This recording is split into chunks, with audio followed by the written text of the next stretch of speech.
Hi everybody, welcome to Fat 50 and Running a Marathon. I'm Topher and I thank you for watching the Wednesday video.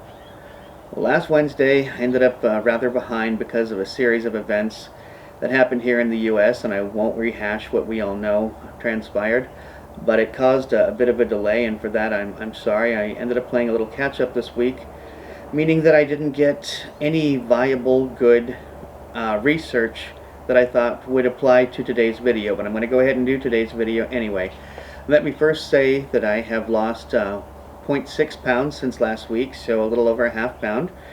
I do credit that to, once again, my celery juice that I drink on an empty stomach and my 8-hour window of eating. My intermittent fasting schedule has proven very effective for me, I believe.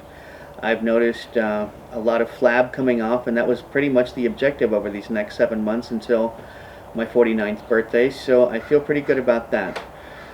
Well, today's video is actually about goals and motivation, and how sometimes it can be difficult to find the motivation to go after said goals. And I don't know why I said sometimes.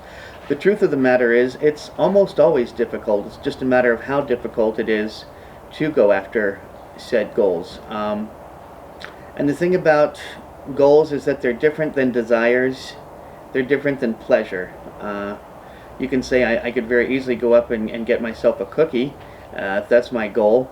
But a goal is different than simply satisfying a desire of pleasure.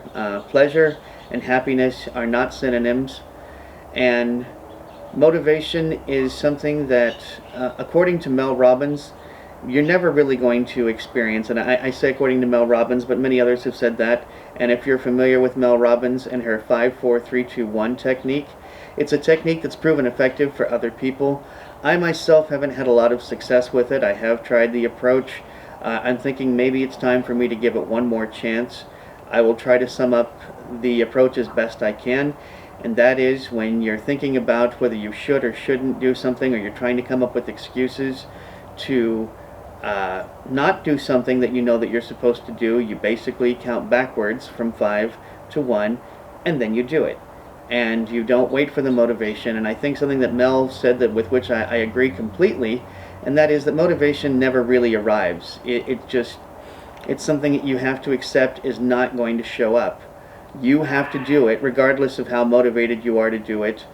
If you know it's something that you have to do, then you just have to accept it. There's actually more acceptance than motivation in doing what you need to do. And that's a great deal of today. I tried to avoid making this video because, as I said, Mel Robbins is about the only research that I actually did in regards to this, trying to find any sort of scientific research to substantiate the idea of motivation not being a real concept.